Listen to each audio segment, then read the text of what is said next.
Hi, my name's Mayontech, and I haven't done a commentary for a while, let alone a video, at least a proper one that isn't crap shit. This here is Halo Reach again. I'm playing on the DLC map pack that is Combat Evolved Anniversary, and the map is Battle Creek, Canyon, Beaver Creek, or whatever you hipsters tend to call classic Halo maps these days, in an FFA playlist where it's everyone against everyone. Since I've been asked by various members of Bungie.net and players from in and around Xbox Live, I'll show you my few pearls of wisdom for being an average gamer. It's rather easy to get perfections, if you do it right, and can in the long run boost your kill-death ratio to keep those forum snobs happy, because that's the first thing they look at when you mention anything related to skill in this dumbed-down FPS. And I switch to my shotgun, and a shotgun to the face. First rule you want to enforce would be to stay the fuck out of the mosh pit. The center part of the map, often filled with an array of explosive weaponry that would have a total kiloton value of a small nuclear bomb, are often swarmed by every manner of every player regardless of how skillful they are. Power weapons give gamers boners in Halo. They must pick them up regardless of how much of a dangerous position they are in with their high risk, high reward mindset. Picking off players from a distance is just as good as dealing with other players up close and personal with shotguns, like here, if not even safer. Just don't get nervous and remember to always keep moving. Camping is when you can't move well at all and have to resort to getting less kills due to the inability to maintain momentum. Second rule is that if you're going to camp, try to have a clear route from zone to zone that will be mostly devoid of players. Any that do happen to have a wild Spartan appears would typically be of a lower skill set than you are. Killing spree. And a grenade, jump, and another grenade, and let's give a teabag to the old grenade spammer here. Thirdly, make sure that with something that you would typically camp with, be sure to have a decent mid-range weapon, such as a DMR or a needle rifle. On smaller maps you can get away with a shotgun pistol combo quite well, as I'm doing so currently. Fourthly, mind games. Ensnare your enemies in traps that you constructed from pretending to be panicked and or on low shields, spamming grenades whilst backing into a narrow corridor with multiple escape routes like I did there. Most likely any player that sees someone else spamming grenades would think of them as someone who is a low threat. Give them a shock with a shotgun to their face and then they fall into your lair. Fifthly, you want to know your maps inside and out. Come to learn how each map plays and figure out the best escape routes, places to employ map control, and where to pick up health packs, ammo, grenades for duping hostiles into thinking that you're out of your element when you spam them haphazardly. You don't need to sprint all the way across a map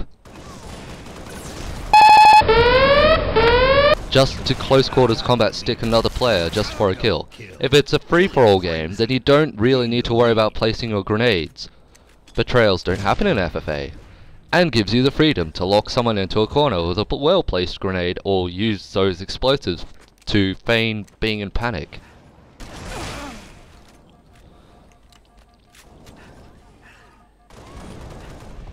And as a final note, the less you expose your position on the minimap, firing when there is a mosh pit nearby and or walking running about, would be best for you since it makes ninjas all the more easier.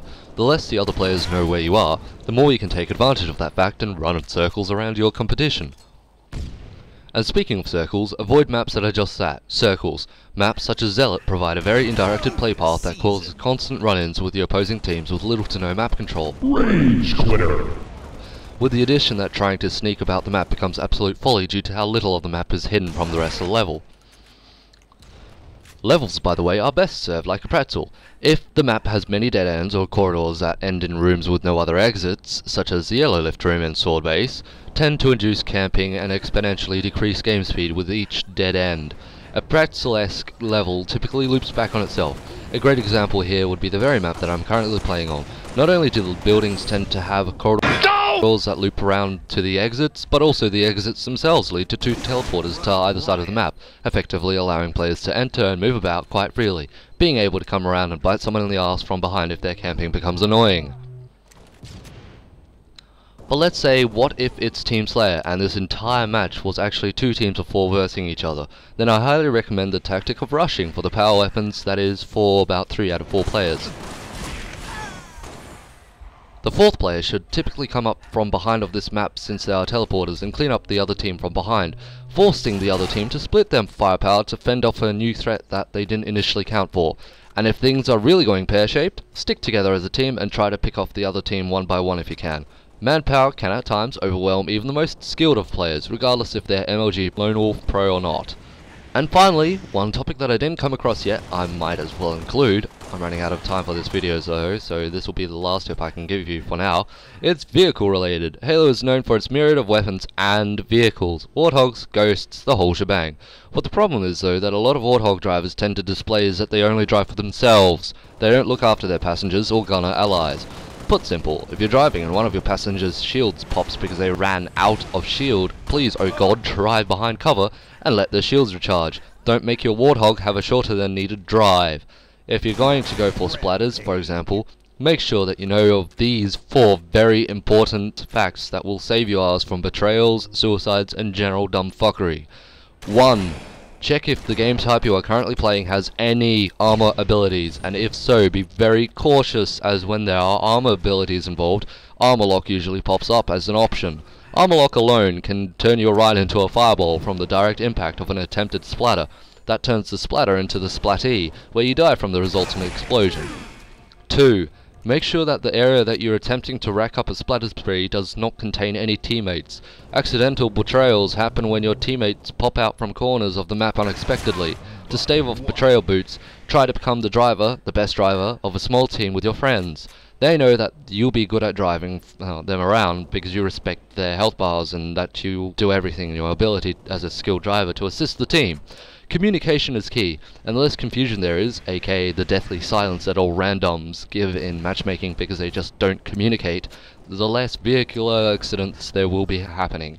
3. Do not go for every splatter you can. Sometimes a Spartan will be standing at the edge of a cliff, or you're in an area that has a cliff. Be cautious, because a single grenade can and will at times fling you into the abyss of a cliff, drop you to an insta-kill boundary, or into a teaspoon of water that, as we all know, is quite deathly for all Spartans in vehicles great and small.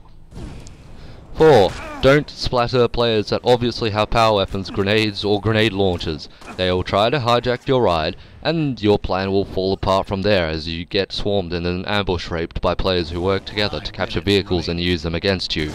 Keep all of this in mind, and perhaps you might learn that being a slightly more cautious player isn't all that bad. Benefits, such as perfections, become doable.